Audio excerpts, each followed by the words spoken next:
3 invités avec nous chaque soir pour décrypter les mouvements de la planète marché. Thomas Friedberger est à nos côtés ce soir en plateau, directeur général de Tikehau IM. Bonsoir Thomas. Bonsoir Grégoire. Merci d'être là. Jean-Jacques Friedman nous accompagne également. Bonsoir Jean-Jacques. Bonsoir Grégoire. Et directeur des investissements de Natixis Wealth Management. Et avec nous par téléphone à distance, Xavier Patrolin, le président d'Albatros Capital, que je salue également. Bonsoir Xavier.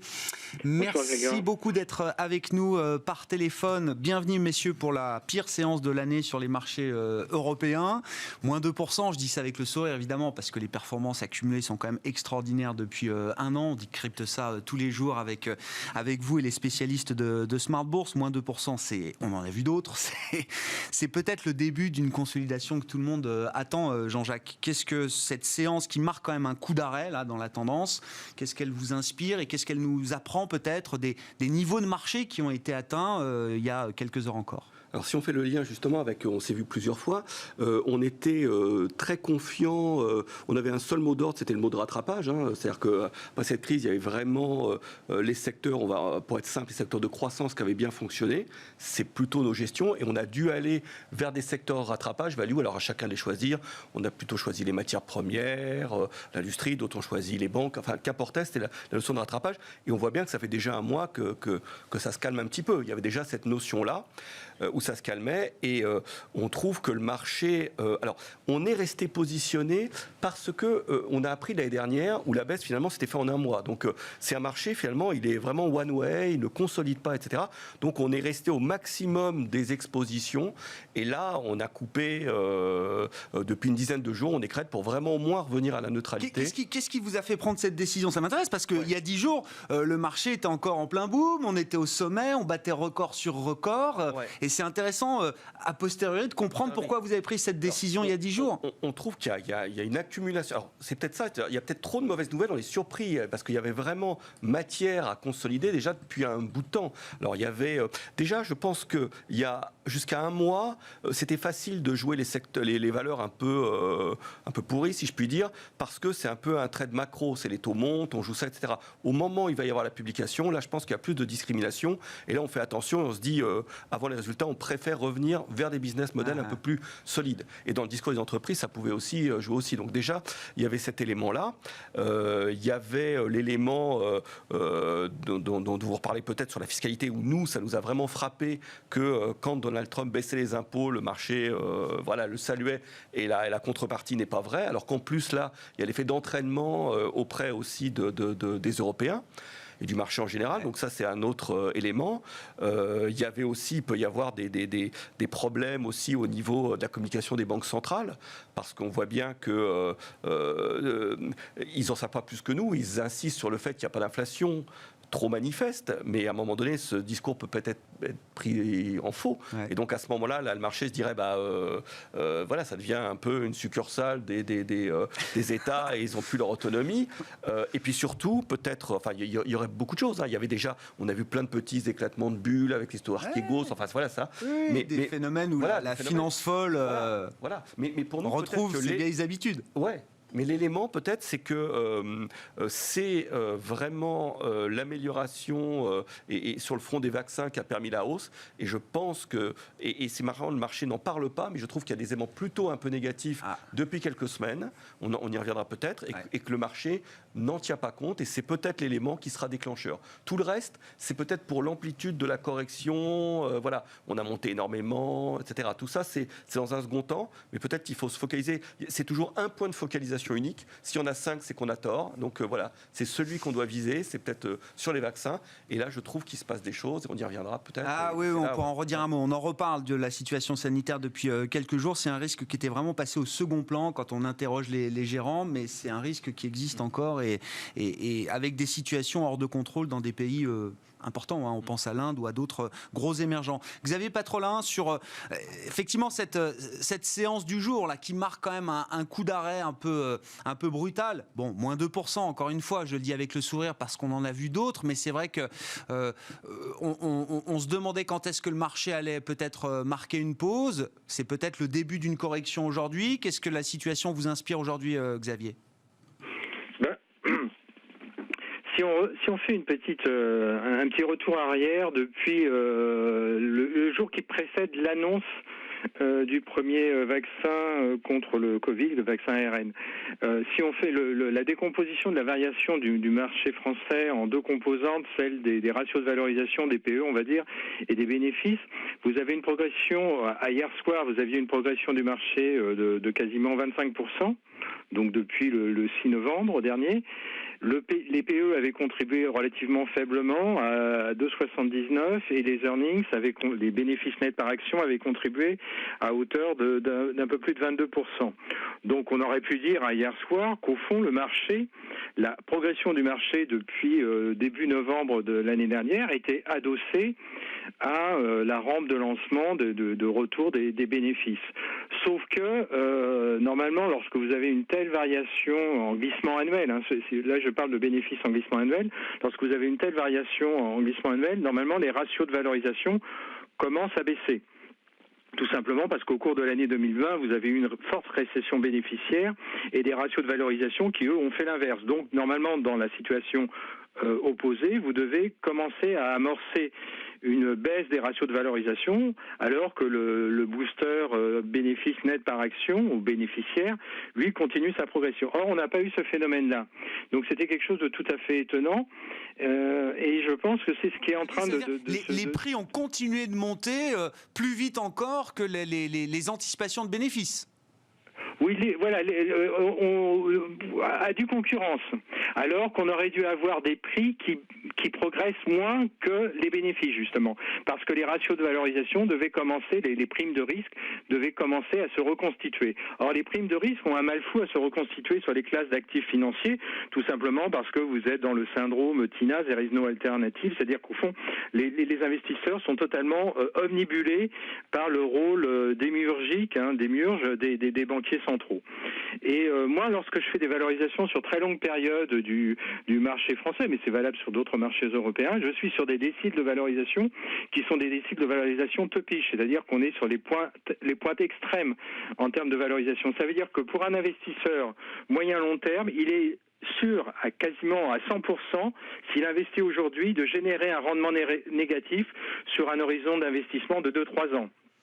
Donc ça veut dire que les investisseurs qui rentrent sur le marché aujourd'hui sont forcément des investisseurs court terme, parce que je pars du principe que les investisseurs moyen-long terme, eux, sont en retrait parce que sont très handicapés par les niveaux de valorisation.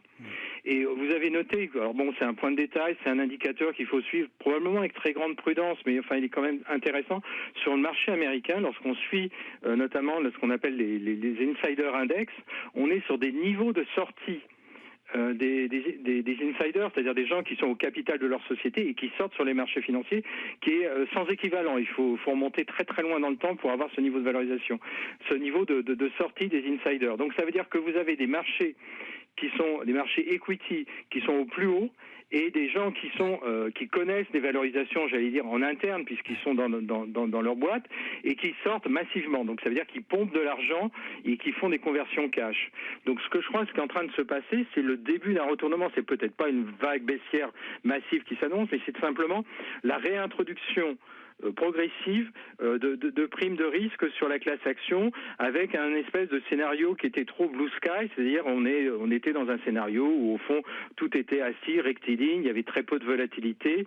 Vous aviez et d'ailleurs sur l'arbitrage value growth, vous aviez un total paradoxe, parce que si vous aviez eu le retour de certaines valeurs des côtés, ce retour n'avait pas eu comme corollaire une baisse des valorisations sur les premiers de la classe de la décennie passée. C'est-à-dire qu'on n'a pas vu plus qu'une rotation. Voilà, c'est ça. On n'a pas vu cette rotation. On a au fond les values, le secteur dit value, que ce soit le secteur bancaire, les valeurs des côtés ou autres, ont été joués globalement par les investisseurs de manière très court-termiste. C'est comme un delta de performance, comme un trade, mais n'ont pas été joués en cohérence avec le début, comme souvent on raconte, la story qui est racontée souvent, c'est-à-dire le début d'un cycle assuré, d'une modification du cycle macroéconomique mondial, avec le retour d'une inflation, des phénomènes de repentification massive, et donc une histoire qui change complètement. Ça n'a pas du tout été joué comme ça.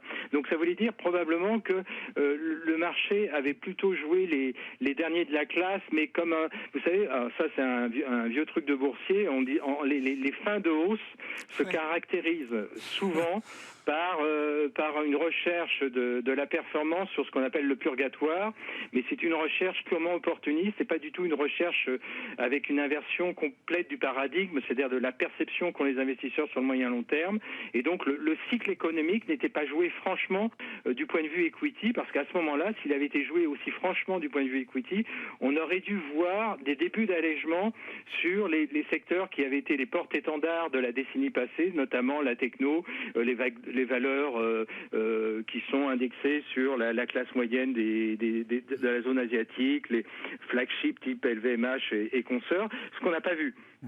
Donc ça nous indiquait d'une certaine façon qu'on était sur une... Peut-être, tout ça est à manier avec grande prudence et avec opportunisme sur la séance d'aujourd'hui, mais ça voulait dire qu'on était sur une phase de maturité de la hausse et qu'on rentrait dans une zone où les primes de risque devenaient très compliquées à gérer du point de vue des investisseurs. Donc pour moi, oui, il y a un risque fort de consolidation, non pas sur les jours à venir nécessairement, mais sur la deuxième partie de l'année, parce que, à mon avis, sur la deuxième partie de l'année, on va voir un certain nombre de risques qui ont été mis sous le tapis réapparaître, que ce soit au niveau de l'économie mondiale, par ces déséquilibres, ou que ce soit au niveau de la zone euro, ça on pourra en reparler, notamment avec les éléphants dans le magasin de porcelaine que sont l'Italie et peut-être même la France, par sa situation politique. Thomas Friedberger, qui vous inspire la situation de marché. Est-ce qu'on a consommé toutes les bonnes nouvelles? Est-ce qu'on entre dans une nouvelle étape un peu plus d'un an après le crash de marché lié à la pandémie? C'est vrai que tout a rattrapé, tout est revenu au plus haut et a même dépassé peut-être ces sommets. Les choses vont devenir plus compliquées. Et ça s'est fait rapidement et de manière assez complaisante.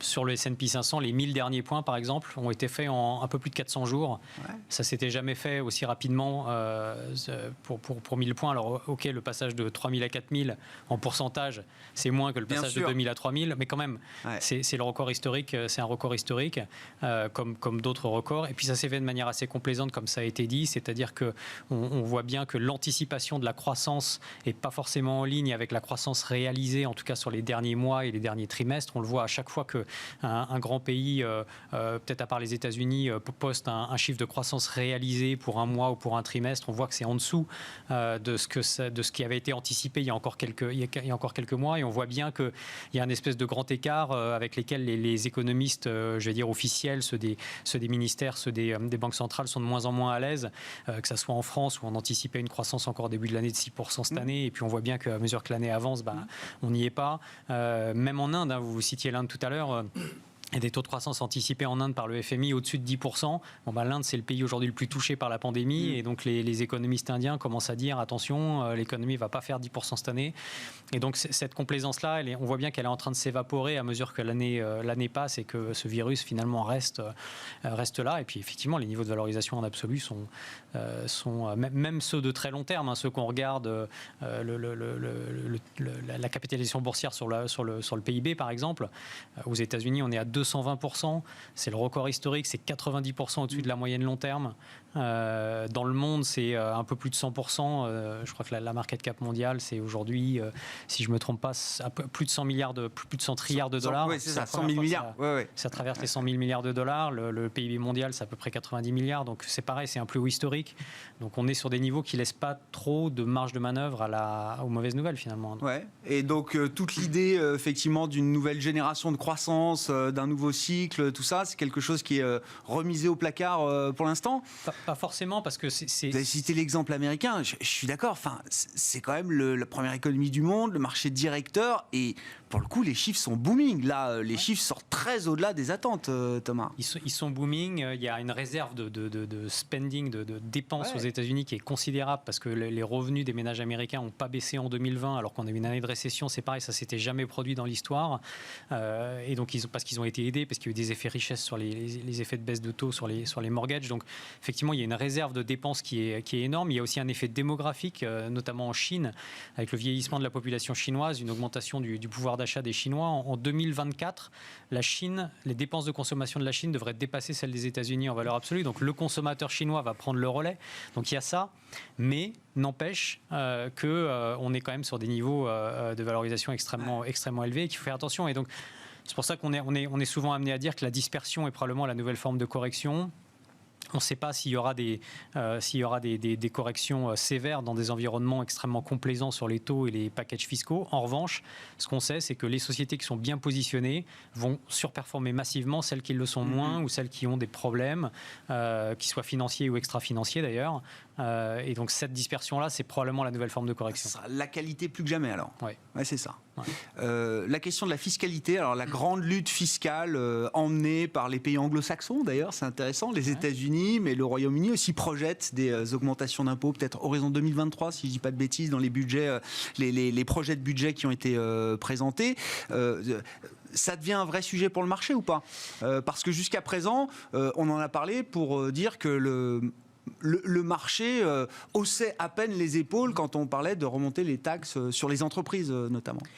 Ces anticipations de remontée de taxes, c'est exactement pareil que les anticipations de remontée de taux. C'est-à-dire que le marché, effectivement, hausse les épaules jusqu'au jour où on va vraiment voir ce qui se passe. Je pense que c'est très intéressant ce qui se passe sur les taxes et c'est à mettre au regard de ce qui s'est passé sur les taux. Pour des raisons complètement différentes, on a eu 2 super cycles qui ont démarré dans les années 80. Donc les taux d'intérêt, on le voit, les taux d'intérêt long terme ont probablement atteint un point bas avec le cœur de la crise du Covid et on voit que ça remonte depuis et c'est probablement durable pour plein de raisons, dont des raisons démographiques et des raisons de points d'inflexion interne dans la mondialisation. Sur les taxes, c'est un peu pareil. La taxe sur les entreprises, en moyenne dans le monde, en 1980 était autour de 50%. On est passé à 25%. Donc il y a eu un cycle de 40 ans de baisse continuelle des taxes en moyenne dans le monde. Et là, on voit que ce sont les pays qui ont été les plus moteurs dans la baisse des taxes, le UK, le Royaume-Uni et les États-Unis, qui proposent des remontées de taxes. Alors, c'est justifié par le fait qu'il y a besoin de... L'administration Biden a besoin de dépenser 2 trilliards pour rénover ses infrastructures financées par une augmentation de taxes sur les entreprises, mais ce n'est pas anodin. Je pense qu'il est possible que ça soit structurel et pas conjoncturel, qu'on entre dans un cycle de remontée de taxes, et aussi pour des raisons démographiques, puisqu'en fait la population mondiale en âge de travailler est en train de se contracter, donc la fiscalité du travail va devoir augmenter pour supporter cette baisse du ratio d'activité, des actifs sur les inactifs. Ça, c'est structurel. Et ça veut dire remontée de taxes et remontée de taux, c'est 2 vents dans le nez en même temps pour les fameuses earnings, les bénéfices des entreprises. Donc, sur le court terme, j'en sais rien, parce qu'encore une fois, on peut avoir des annonces comme ça qui font que le marché rallie. Mais sur le très long terme, c'est à la fois, à mon avis, un obstacle à l'expansion de multiples et à la croissance des résultats. Donc, il faut être sélectif. C'est un frein structurel, vous dites, par rapport à ce qu'on a connu au cours des décennies précédentes. C'est un vent dans le nez, en tout cas. C'est plus un vent dans le dos. C'est plus un vent dans le dos. Sur la question de la fiscalité, c'était un point qui vous intéressait, Jean-Jacques. Oui. C'est vrai que c'est difficile, j'imagine, pour les investisseurs d'escompter de manière immédiate. Alors, en plus des taux de fiscalité qui ne sont pas encore votés. C'est quand même le sujet quand on parle de la fiscalité américaine. Et je ne mets même pas l'OCDE dans la balance, parce que là, on peut imaginer peut-être des années de discussion. Oui, mais c'est vrai que quand on prend l'exemple des années 80, il y a un vrai changement aujourd'hui qui a aussi des raisons sociales. On pourrait aussi détricoter et montrer qu'il y a des aspects sociaux aussi qui sont mis en avant par Biden. Oui, je pense que c'est un élément de long terme. Et pour revenir sur l'histoire de qualité, c'est vrai que nous, c'est un peu notre créneau d'être toujours sur ces entreprises de qualité, ce mouvement de rotation qu'on a fait, c'était pas un mouvement de rotation en disant voilà, il y a de l'inflation qui redémarre, voilà, cette crise, au contraire, elle accélère la mutation qu'il y a eu vers des business qui sont les gagnants. Donc c'est comme si finalement on était sorti un peu sur ces entreprises de croissance, si on fait simple, de tech, etc. On était sorti, il y a déjà une tendance haussière, on était encore sorti un peu vers le haut par la crise qu'il y a eu, mais c'est pas parce qu'on a joué des entreprises value pendant quelques mois qu'on doit les lâcher. Et au contraire, moi, ça me semble tout à fait cohérent. Le marché n'avait pas l'idée finalement que c'est dans les vieilles entreprises cycliques qu'on redémarra. C'est juste par rapport un petit peu à la courbe en cloche des taux qu'on attend, qu'il y avait ce mouvement un peu de court terme. Mais c'était pas le pendant de l'année dernière. C'est-à-dire que l'année dernière, il y avait vraiment une focalisation et vraiment une dispersion extrêmement forte entre les deux business. Là, c'est juste un rattrapage, mais ça me semble au contraire signifier que ce sont toujours les entreprises de qualité qui ressortiront encore renforcées. C'est une transformation encore plus rapide, quoi. Donc ça me semble totalement cohérent. Et pour moi, ce mouvement-là, c'est pas un élément baissier. C'est d'autres éléments qu'on a indiqués, mais c'est pas là où se situe l'élément baissier, quoi. Ouais. Après, sur l'histoire de valorisation, c'est des critères, à un moment donné, c'est jamais suffisant pour permettre la baisse. Il faut un autre déclencheur. Et à ce moment-là, on reparlera de ça. Mais pour le spectateur, il ne faut pas oublier que c'est à mettre en lien avec une situation de taux absolument exceptionnelle et qui restera basse. parce que les États ne peuvent pas se permettre, même si la fiscalité sera augmentée, c'est pas avec la hausse de la fiscalité qu'on pourra financer les déficits des États. Bon, alors pourquoi le risque sanitaire vous inquiète toujours aujourd'hui, Jean-Jacques ? Parce que jusqu'à présent, on s'était focalisé sur des éléments positifs, comme ce qui s'était passé sur Israël, sur la Grande-Bretagne. On voit bien qu'avec un vaccin massif, finalement, eh bien, on arrive à résoudre au niveau d'un pays le problème. On voit qu'au niveau des États-Unis, c'est déjà un petit peu plus difficile entre États. Et on voit que, si on parle comme les deux bouts de l'omelette, on voit qu'en Asie, alors que ça fonctionnait bien, et bien là, paradoxalement, ils sont forcés également de vacciner parce que sinon, lors d'une phase de reprise, ils peuvent se voir opposer des refus de circulation de biens, de produits par les pays qui seront vaccinés. Et puis, il y a le fait que ça ressurgit dans des pays comme l'Inde et au Brésil. Et aujourd'hui, je pense que ce que le marché comprend, alors, il avait déjà admis que c'était une histoire de long terme, qu'il faudrait sans doute se vacciner tous les ans. Ça, il l'avait compris. Mais je pense que ce qui est nouveau, c'est qu'il s'aperçoit que ça ne refonctionnera pas comme avant, parce que déjà, on ne vaccine pas au bon moment. Normalement, on vaccine quand c'est assez calme en termes de diffusion du virus pour qu'il n'y a pas des variants qui apparaissent et qu'on tue un peu le problème dans l'œuf. Alors qu'aujourd'hui, on voit bien qu'il y aura toujours un élément, il y aura toujours un pays dans le monde où il y aura une urgence. Et donc ça va comme ça bloquer une forme d'échange, et donc ça veut dire que durablement il y aura des choses qui seront modifiées sur la circulation des personnes, sur les chaînes de valeur, sur les chaînes de production. Et ça, c'était mal pris en compte par le marché. Xavier Patrolin parlait de l'idée du blue sky scénario qu'on a acheté jusqu'à présent. Dans cette idée du blue sky scénario, tout le monde sortait de la crise pandémique sur le plan sanitaire, et tous les pays retrouvaient une vie normale à horizon de quelques trimestres. Il faut toujours anticiper le coup d'après. C'est-à-dire que le coup d'après, c'était ce que vous décriviez. C'est-à-dire qu'il y a un stock finalement de consommation et de consommateurs possibles, avec le fait qu'ils n'ont rien dépensé et que socialement, en Europe, la couverture sociale a fonctionné. Aux États-Unis, il y a eu l'hélicoptère monnaie. Donc il y avait le fait de jouer ce rebond de la consommation. Ce qui fait que moi, le point le plus intéressant, c'est que tous les secteurs, sans exception, montaient. C'est ça qui m'étonne. C'est-à-dire qu'il y a eu d'abord croissance, puis value. Maintenant, on en est à chercher de la conso, des cigarettes, des télécoms, des secteurs. Boring. Voilà, boring. Voilà. Donc tout a monté. Et c'est ça qui me semble le plus intéressant. C'est-à-dire que tout ayant monté, eh bien, il y avait cet élément, même la consommation. Mais le coup d'après, c'est de se dire, après cette phase de consommation, voilà, il y a plus de difficultés quand même à attendre, et le redémarrage sera sans doute plus compliqué, oui. Xavier Patrolin, alors il y a la question de la fiscalité ou la question sanitaire. À court terme, le risque sanitaire a été relégué au second plan par les marchés, par les investisseurs. Est-ce que c'est un risque qui est amené à revenir sur le devant de la scène, selon vous, Xavier ? Oui, bien sûr. Oui, vous savez, par sensibilité toute personnelle, je suis très intéressé sur tout ce qui touche aux pandémies et épidémies. J'ai toujours trouvé une situation de paradoxe au cours de l'année 2020, où au fond on posait toujours la question du rôle des politiques monétaires, alors que c'est un problème sanitaire. Oui. Alors ce problème sanitaire ne sera pas résolu ni en 2021 ni en 2022. Il sera peut-être résolu à l'horizon 2023. Prenez le cas d'Israël. Israël a tout à fait par sa campagne de vaccination résolu le problème, mais résout le problème aussi en partie en maintenant une quarantaine. C'est-à-dire que pour aller en Israël, c'est très compliqué. Donc ça veut dire que si vous voulez préserver un niveau de sécurité sanitaire, vous êtes obligé d'avoir un contrôle aux frontières, en tout cas d'avoir des extrêmement sévères. Or, l'année 2020, c'est l'année d'émergence du Covid-19. L'année 2021 et probablement 2022, c'est l'année des variants. Et ces variants, justement, pourquoi il y a des variants ? Parce que le Covid, il rencontre des anticorps, notamment générés par et la contamination et par la vaccination, et qu'il est il est dans sa phase d'adaptation. Et donc, le marché a cru que l'annonce des vaccins, qui est un véritable miracle, était l'assurance d'une réouverture et du retour aux jours heureux qui prévalaient en 2019. Je pense que c'est une pure illusion. Et donc on va découvrir tout au cours de l'année 2021. On va s'adapter, Xavier. Sauf qu'on sait s'adapter. Les hommes, les organisations humaines sont capables de s'adapter. On peut imaginer quand même qu'on retrouve une manière de vivre proche de la vie normale, quand bien même on aurait des variants, une circulation du virus, etc. Je pense que vous sous-estimez la problématique. Vous sous-estimez. Typiquement, la France sera un parfait exemple. Je pense qu'on aura un été. Alors bon, c'est un point de vue café du commerce, tout personnel. Je pense qu'on aura un été qui sera très différent de l'été 2020, qui sera plus compliqué.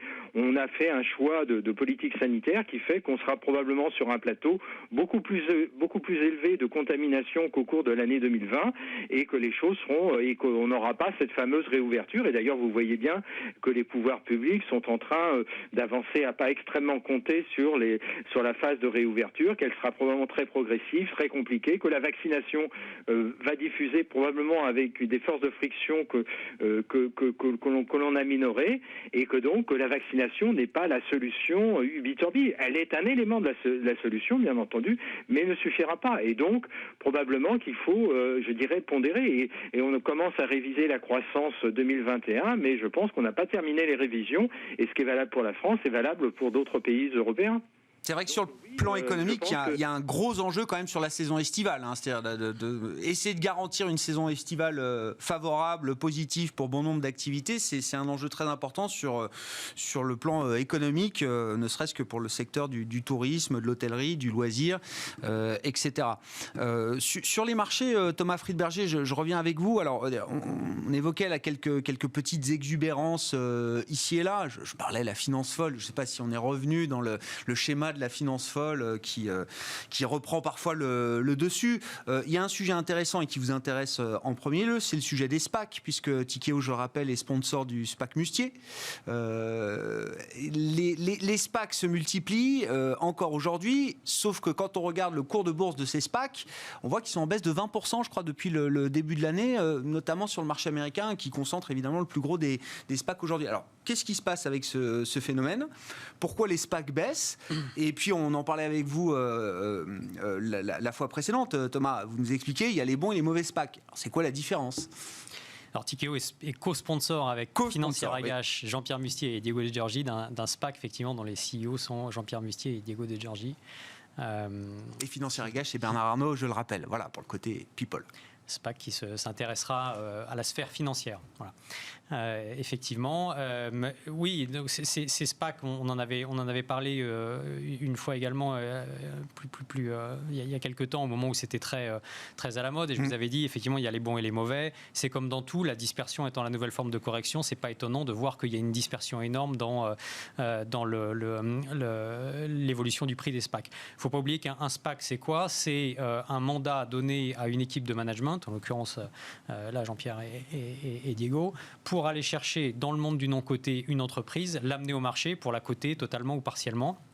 Et donc, en réalisant une combinaison, ce qu'on appelle une combinaison, donc une merger, une fusion entre le SPAC et cette entreprise-là. Donc, une fois que cette fusion a lieu, ce SPAC devient une entreprise cotée comme une autre. Donc, les entreprises cotées, il y en a des bonnes, il y en a des moins bonnes, et c'est normal que les bonnes surperforment les moins bonnes. Et donc, une fois que la combinaison a eu lieu, c'est normal de voir que ça disperse, puisque c'est en fonction de la qualité de la société. C'est aussi en fonction de son prix, c'est-à-dire qu'il y a des bonnes sociétés trop chères, des bonnes sociétés moins chères. Donc quand je dis moins 20 sur les SPAC, ça reflète, ça masque en tout cas des dispersions et des divergences. Oui, et effectivement, ce que disait Xavier tout à l'heure est très intéressant, c'est-à-dire l'insider, c'est-à-dire les gens qui sont aux commandes de leur société, en tout cas dans le monde du coté, commencent à s'intéresser à vendre leur participation, donc ce qui en général est un signe. Dans le non-coté, c'est forcément le cas aussi. Donc les propriétaires de sociétés non cotées sont plus ouverts à la discussion quand les valorisations sont élevées que quand les valorisations sont basses. Donc il faut faire attention à ça, parce qu'effectivement, faire un SPAC consistant à amener au marché une société, donc il y a forcément un vendeur non coté en face, au moins partiel. Il faut que les intérêts soient alignés entre l'acheteur et le vendeur. Le meilleur moyen d'aligner les intérêts, c'est que le sponsor du SPAC ait son argent également en tant qu'investisseur dans le SPAC. Bon, voilà, je ne peux pas en dire beaucoup plus en l'occurrence sur celui qui nous intéresse, mais on a annoncé que ça serait le cas, mais il faut regarder l'alignement d'intérêts. Et l'alignement d'intérêts, il n'est pas toujours aussi limpide. Donc c'est tout ça qu'il faut regarder. C'est la valorisation de la société qui est achetée, la qualité du management de la société qui est amené au marché, la qualité du management du SPAC, le niveau de valorisation, l'alignement d'intérêts. Et avec tout ça, on devrait avoir des bons, des mauvais, et puis du SPAC picking. Oui, Mais donc, il en restera quelque chose de ce phénomène. Et c'est pas nouveau, hein, c'est des véhicules d'investissement, effectivement, qui existent depuis très longtemps. Mais c'est vrai que là, le phénomène a pris une telle ampleur. Il va y avoir du tri, de la rationalisation, mais il en restera quelque chose. Vous êtes convaincu que c'est un outil qui restera utile dans le monde financier tel qu'il existe aujourd'hui, tel qu'il existera demain? Oui, c'est une passerelle de plus entre le private equity et le monde du côté. Il en existe plein d'autres. Hein. Les fonds de private equity, encore une fois, un fonds des IPO de sociétés qui sont dans leur portefeuille, achètent des sociétés, des spin-offs de sociétés cotées.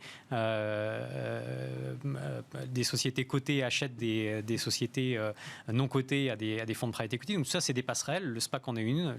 C'est une alternative à une IPO. Il y a des plus et des moins. Ça restera un véhicule très intéressant, à mon avis. Bon, sur les marchés également, je voulais qu'on dise un mot des taux peut-être, mais bon, on comprend un peu l'ambiance du moment, les questions reviennent, on a peut-être consommé beaucoup de bonnes nouvelles, on a peut-être anticipé de trop bonnes nouvelles. Est-ce que c'est le message que nous envoient les taux américains, en l'occurrence là pourtant, où on concentre les meilleures surprises du moment sur le plan économique, sur le plan des résultats également, Jean-Jacques? Les taux se remettent à baisser un petit peu. Oui, enfin, si les taux étaient à 2%, on serait en train de commenter en disant c'est normal, etc. Donc, soyons modestes. Il y a 3 semaines, c'était le sens du voyage. Hein.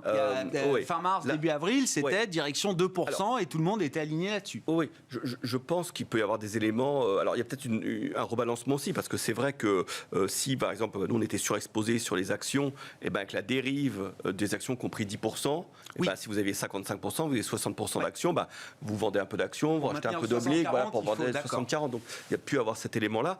Non, je pense quand même, c'est un peu comme sur le dollar, où on voit bien que le sens de l'histoire, malgré tout, c'est de couvrir ses positions en dollars en jouant en affaiblissement. Là, c'est quand même le sens de la remontée des taux d'intérêt malgré tout. C'est-à-dire que c'est facile dans le débat de se dire qu'on ne croit pas tellement à un scénario inflationniste pour différentes raisons. On pourrait y revenir, mais déjà, c'est pas gagné du tout, hein, parce que la moitié des économistes pensent oui, l'autre non. Il faut voir que tous les plans alignés mis bout à bout, c'est presque 10 fois les montants des plans de 2008. Hein. On parlait déjà de retour de l'inflation.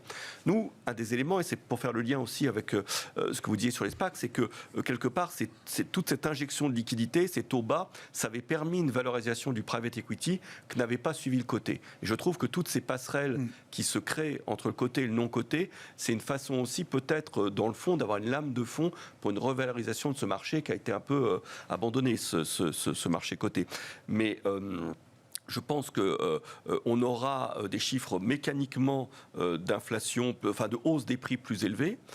Par rapport à tous les éléments qu'on pourrait lister pour le pour et le contre, il y a un élément déflateur sur les prix, c'est le travail à distance. Le travail à distance, ça pèse vraiment, ça permet, par exemple pour les entreprises de la Silicon Valley, d'aller chercher des salariés dans d'autres États et de les payer moins cher. Après, il y a d'autres tendances qui se créent, notamment sur l'énergie, où là, on voit bien que les nouvelles énergies concourront à des prix plus élevés. Donc, on a des schémas différents. On se dit qu'à court terme, il y a un peu une bulle. Ça reviendra à 6 mois, on pense que ça va baisser. Et qu'à peut-être 2-3 ans, l'inflation est plus élevée. Mais malgré tout, il y a l'idée que la Fed interviendra, soit sur le contrôle de la courbe, soit des opérations de twist entre le court et le long obligataire. Donc, on voit une hausse. Mais si on dépassait certains niveaux, il y aurait une intervention possible de la Fed. Je crois qu'elle s'est satisfaite du mouvement qu'il y a eu là. Elle pourrait réintervenir. Mais il nous semble que le risque est asymétrique et plutôt une remontée des taux malgré tout. Bon. Sans dérive. Sans dérive. Ouais, sans dérive parce que il y a un juge qui peut. Il y a un intervenant qui est jugé parti. Il y a un intervenant qui est jugé parti. Et d'ailleurs, à un moment donné, ça peut être critiquable parce qu'il peut être trop jugé parti à un moment donné. Voilà. Donc, ça veut dire que quelque part, les chiffres d'inflation, s'ils dérivaient à un moment donné, il y aurait peut-être un contrôle sur les taux et donc des taux d'intérêt réels qui pourraient baisser. Voilà, c'est un peu le scénario qu'on a. Xavier, si vous voulez dire un mot sur les taux, parce que face à la petite détente des taux longs américains, on a depuis quelques semaines une remontée à l'inverse des taux longs européens, au point que le 10 ans français est repassé légèrement positif. Alors est-ce qu'il y a un passage de relais entre la dynamique qu'on a vue sur les taux américains ces derniers mois et puis celle qu'on pourrait envisager sur les taux européens les prochaines semaines ou les prochains mois, Xavier? Sur les taux américains, l'explication, je pense, vient sur l'initiative Biden-Yellen, sur cette idée d'une taxe minimum au niveau des entreprises worldwide. Je pense que ça a eu un impact quand même du point de vue des investisseurs internationaux qui a été assez marqué, qui a consisté à dire bah oui, les déficits vont en partie être comblés peut-être à moyen terme par des recettes fiscales additionnelles. Donc ça a probablement, du point de vue en tout cas des investisseurs sur la dette américaine, eu un effet favorable. Ça a limité la dérive du 10 ans américain. Sur l'Europe, je pense que la BCE pour l'instant est peut-être un peu en retard, donc il faudra suivre la conférence de presse de jeudi prochain, parce que Christine Lagarde avait indiqué qu'elle était prête à en faire plus, et manifestement, la Banque centrale n'a pas fait plus depuis sa dernière conférence de presse, et au fond, la Banque centrale est assez satisfaite du niveau des taux, donc n'est pas paniquée par le niveau des taux. Et c'est vrai qu'on a assisté plus à un début de très légère repentification sur les courbes des taux européennes, alors qu'on avait un phénomène un peu inverse sur la courbe des taux américaine, alors avec des pentes qui sont pas totalement homogènes. Il y a un embryon d'erreur dans la manière dont la BCE gère la situation, selon vous, Xavier ? Je pense que oui. Enfin, embryon d'erreur, en tout cas, il y a des dissonances au sein du Conseil. Ce qui fait que Christine Lagarde arrive à masquer ces divergences en faisant très court entre la zone marque et le reste de l'Europe, et que pour l'instant, je pense qu'elle va être questionnée, à mon avis, très, très, pas sévèrement, mais de manière très affirmée au cours de la conférence de presse de jeudi prochain, parce que entre la déclaration d'il y a 6 semaines et la réalité des achats qu'a effectué la Banque centrale européenne, il y a eu 0 modification. C'est-à-dire que la Banque centrale, la BCE, a acheté quasiment semaine après semaine le même volume que précédemment. Et donc, quand vous regardez par exemple la courbe des taux italienne, vous vous apercevez que depuis un mois, le spread entre la courbe italienne et la courbe allemande commence à dériver. Alors, c'est une dérive selon les maturités d'une dizaine de points de base. Donc, il n'y a pas le feu au lac, tout est sous contrôle. Mais quand vous voyez Mario Draghi qui annonce Ubi Torbi, un plan de stimulus qui est quand même massif, qui va conduire à un ratio dette sur PIB de l'Italie à horizon 12-18 mois de 160%, je sais pas, moi, enfin, je pense que les marchés vont regarder de près au cours du second semestre les dérives budgétaires européennes, et que ça peut constituer un plat de résistance significatif. Donc ce qui se passe sur la courbe des taux, les courbes des taux européennes et sur la courbe des taux américaines, c'est pas du même ordre. Sur la courbe des taux américaines, c'était effectivement le risque de modification du régime d'inflation. Sur les courbes des taux européennes, il va peut-être se poser la question de l'efficacité des mesures que prend la BCE face à des dérives budgétaires bilancielles qui sont quand même assez singulières en faisant court la zone marque et le reste de l'Europe. Bon, peut-être début de réponse jeudi, vous l'avez dit, avec la réunion de la Banque Centrale Européenne et la conférence de presse de Christine Lagarde qui sera à suivre en début d'après-midi. Merci beaucoup messieurs, merci d'avoir été les invités de Planète Marché ce soir. Xavier Patrolin qui était avec nous par téléphone, président d'Albatros Capital, et en plateau Thomas Friedberger, directeur général de Tikehau IM, et Jean-Jacques Friedman, directeur des investissements de Natixis Wealth Management.